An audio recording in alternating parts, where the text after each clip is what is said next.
Hello， 歡迎大家收睇灣區置業助手，我係阿 Van 啊。大家對我身後建築熟唔熟悉啊？我今日咧就嚟咗位於珠海市金灣區呢個航空新城嘅金灣華發商都嘅位置。咁嘅話喺我哋呢個珠海市區入邊嘅話咧，可能大家會對喺近翻關口嗰邊嘅物業啊，包括十字門片區或者近翻港珠澳大橋嘅吉大片區啊，會比較熟悉少少啊。我咧就係親身嚟到咗位於珠海市西部城區嘅金灣區，嚟帶大家嚟睇一睇呢邊咧係非常之啱住嘅一個項目，就係馬路對面啊，喺前面嗰個斑馬線咧行過去啊，大概係40米嘅一個距離，就去到口咁大型嘅最出名嘅，而且係商業配套最齊全嘅珠海嘅華發商都。咁我話就喺呢個對面啊，我哋呢邊咧呢個紅地氈入去嘅就係我今日要帶大家睇嘅呢邊嘅江宇海呢個項目啊。咁我話佢呢個發展商係叫卓越嘅嚇，大家可以 search 一下。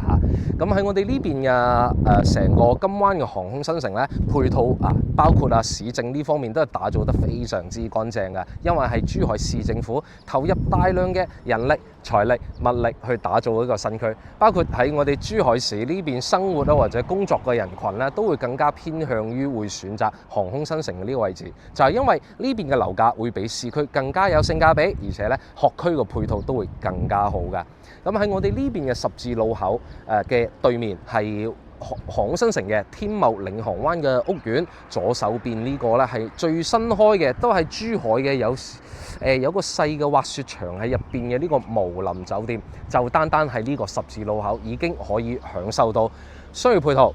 休閒配套啊，同埋咧非常之方便嘅呢個交通配套啊。咁事不宜遲，我就入去屋苑嗰度同大家介紹下我哋江宇海而家在售嘅住宅項目啊，究竟係賣緊嘅乜嘢面積先呢？咁我啱先就係喺門口，即係華發商都嘅對面，入到嚟我哋江宇海屋苑入邊，大家可以通過鏡頭見到成個屋苑嘅園林都已經打造好晒，做咗一個人車分流嘅設計啊，私家車從東南西面啊，東西兩邊嘅地下車庫入到去聯通到屋企嘅每一棟，所以就可以避免到打風落雨嘅時候咧，仲需要出嚟行或者曬日曬雨淋咁呢種情況咧，就係大家後期揸私家車嘅情況下咧，就可以話嗰個避免到嘅。咁喺我哋江宇海入邊嘅話咧，咁喺最早嘅時候係21年嘅時候咧，就已經係交樓交咗一半一個平層嘅住宅交樓俾咗業主啦去入住啦。咁而家我哋江宇海咧就今時今日啦在售嘅戶型其實就得2個。分別咧係98方做到3房3個洗手間嘅呢個複式大家有冇聽錯？係複式嚟㗎嚇。另外咧大少少嘅面積就係112方做4房3個洗手間嘅，亦都係複式嘅呢個產品嚟㗎。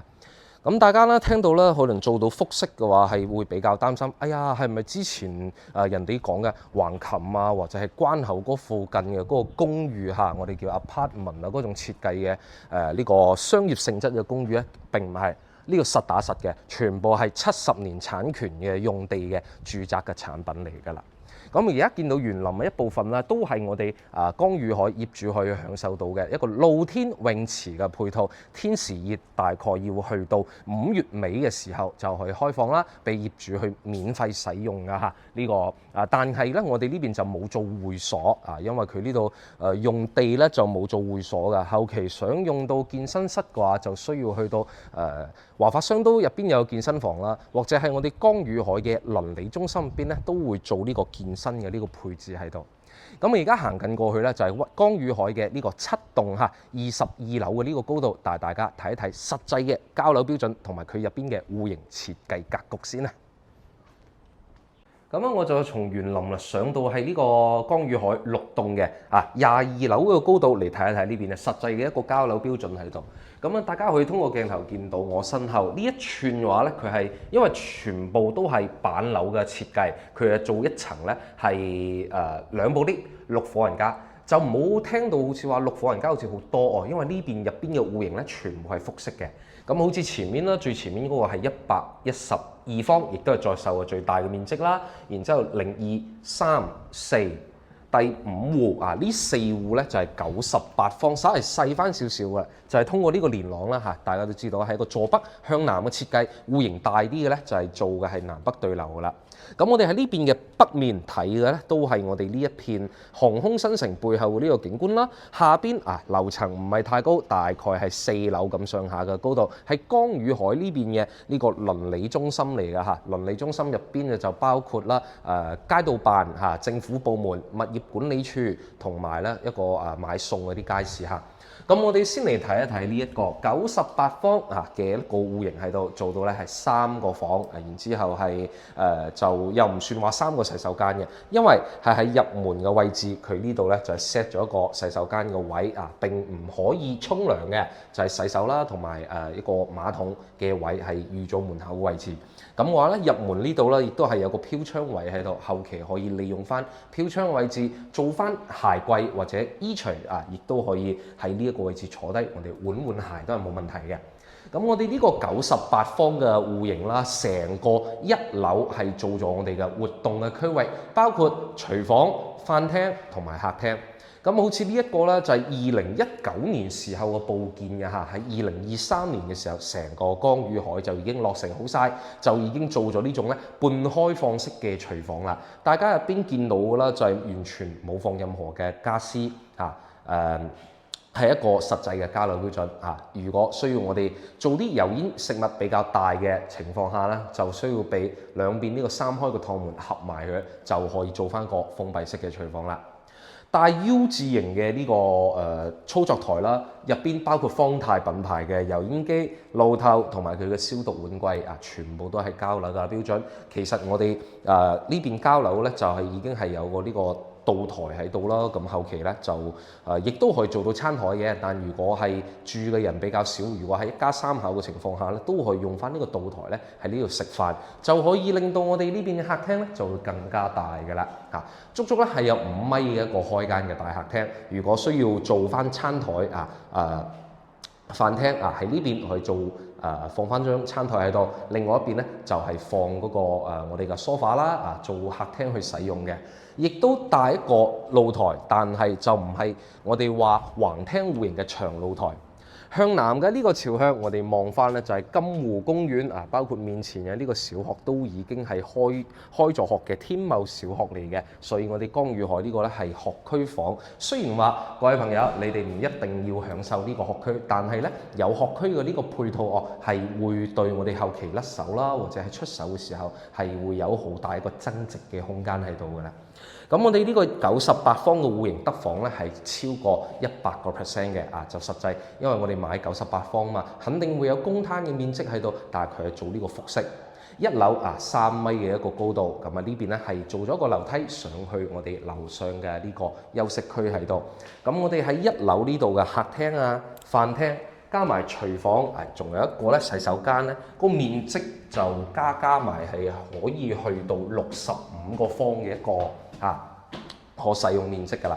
咁上到嚟我哋98方嘅2樓就係做咗3間房間喺度嘅。咁首先咧喺呢一邊入門嘅位置咧就係做咗一個細嘅客房，因為佢冇放家私冇放電器，俾唔到大家參考。咁其實咧係可以放翻張1.2米嘅床啦，再做翻衣櫃，做翻書台喺度嘅。咁可以都行出嚟帶大家睇一睇，喺呢邊咧會有一扇可以打開個門，後期我哋自己業主係可以封翻嘅，就因為咧呢個係純住宅產權嘅6米挑高嘅戶型，所以呢邊咧係出嚟係23樓呢邊出嚟係23樓。咁後期呢一扇門咧係需要我哋自己收咗樓之後改動一下，然之後咧將佢封翻入嚟，就變成我哋98方戶型其中嘅一間客房啦因為係實際嘅交樓標準，所以佢呢邊咧就冇通電冇開燈嘅咁比較暗。但係我哋都睇一睇洗手間，佢入邊硬裝嘅標準喺度。呢個係2樓休息區嘅嗰個淋浴間馬桶同埋化妝鏡櫃個洗手間，加埋1樓然之後咧係仲有一個套房喺度嘅。呢邊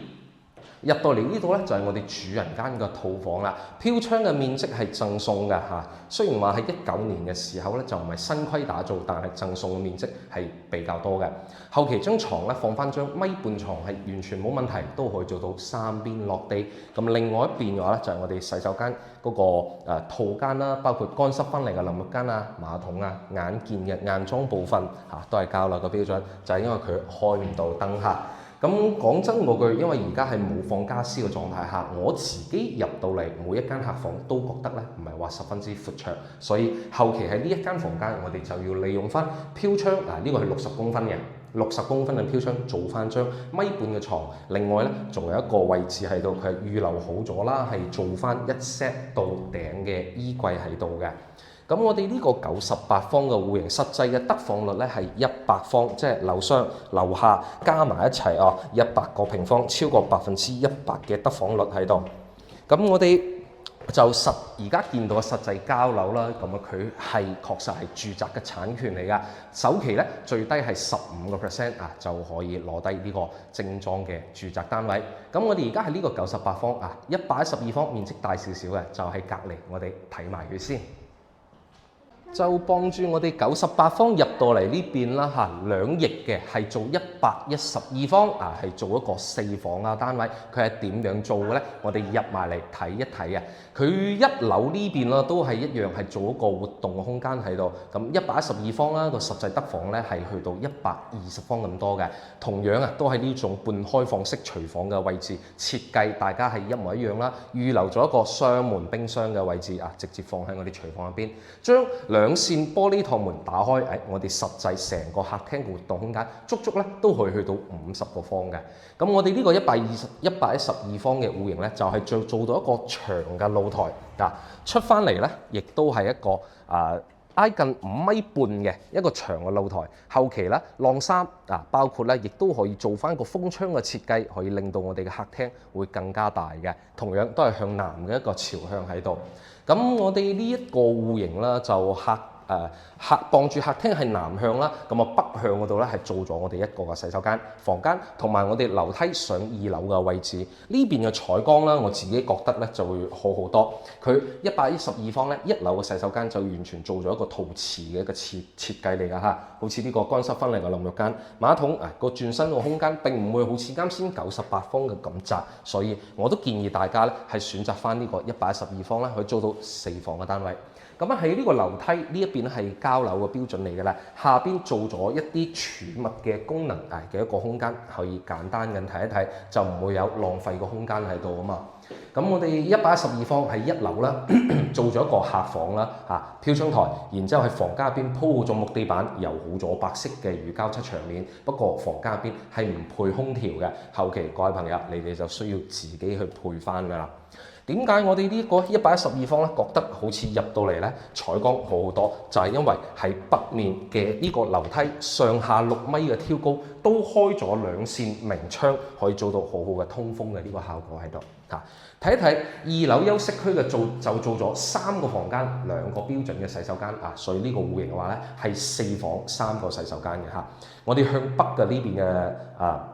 客房其實個採光方面非常之 OK 完全冇影響，而且今日嘅天氣咧都係比較好嘅。咁最大嘅特點就係我哋呢一個戶型咧，雖然話係一個住宅嘅複式嚟㗎，但佢喺屋企入邊而家帶埋精裝修交樓，其實屋企所有嘅格局，各位朋友你哋自己都可以喐得嘅。陣間我同大家介紹。咁喺我哋呢邊咧就係2樓嘅呢個主人間嘅套間喺度啦，入邊洗手間再出翻嚟喺呢個位置咧，兩邊可以做一個對稱開門呢種形式嘅嗰個衣帽間再出翻嚟我哋呢邊嘅休息區喺度。咁同樣啦，就係我哋主人間嘅房間咧，就係向南嘅一個朝向嚟㗎啦。咁採光方面咧係非常之唔錯㗎。而家我就係一個23樓嘅一個高度喺度咁喺另外一邊就做咗一個3段式分離嘅包括嗰個化妝鏡櫃、洗手盤係出邊啦，入邊咧就係做咗一個沖涼嘅一個空間，同埋我哋咧上洗手間嘅位置。因為呢個始終係4房嘅戶型，我哋要預咗後期咧屋企人要住得比較多嘅情況啊嘛，係咪？咁呢個咧就已經係第4間客房嚟嘅眼見入邊亦都全部係交樓嘅標準，係標準係放到米半床嘅一個房間嚟嘅。咁我哋呢個戶型啦，只係話屋企入邊嘅東南西北4個角同埋咧主力牆咧都係喺我哋嘅外圍呢一圈嘅，所以入邊眼見嘅呢個房間嘅隔斷喺呢一個房間包括啦係所有嘅空間，你哋自己都可以改造，甚至可以將你哋2樓嘅位置做一個衣帽間，做你哋嘅電腦房洗手間就有咗啦，係咪？咁成個2樓嘅空間作為你哋屋企入邊嘅呢個主人間喺度，就樓下嘅1間房、2間房，做到一個大嘅3房戶型咧，我自己覺得係非常之實用嘅。咁同樣我哋呢個112方咧，都係住宅嘅產權嚟嘅喎，首期咧就只需要15%。咁喺成個我哋航空新城呢度，如果要話單價貴少少嘅，係有25000到28000一方嘅大精裝修嘅戶型啦。咁嘅話，好似我早期嗰個業主選擇嘅華發金灣府咧，都係17000、18000咁上下㗎。咁我哋而家江宇海已經係一個準現樓嘅狀態，7月份咧就可以交樓，就係最新在售嘅7棟7月份就可以交樓㗎啦。咁單價咧都只需要2萬出頭就可以23300樓層高啲嘅話咧，20800就去攞低呢套咁 fit 嘅一個複式嘅住宅戶型啦。咁喺其他嘅地方咧都有比較好嘅一個選擇啦，比如話喺航空新城呢度保利天王望出去嘅景咧係會比呢度靚好多，但係嗰邊嘅話咧就並唔係正中心我哋珠海金灣區航空新城入邊嘅地塊。咁好似啱先開頭先已經見到啦，行過馬路對面30-40米就已經到咗金灣嘅呢個華發商都，所以喺呢個地區咧先至正式算係珠海呢個航空新城嘅中心位置。感興趣嘅朋友可以通過右上角嘅聯繫方式致電或者 WhatsApp 我哋會將成個江宇海詳細嘅資料分享俾到大家。我哋下期再見啦！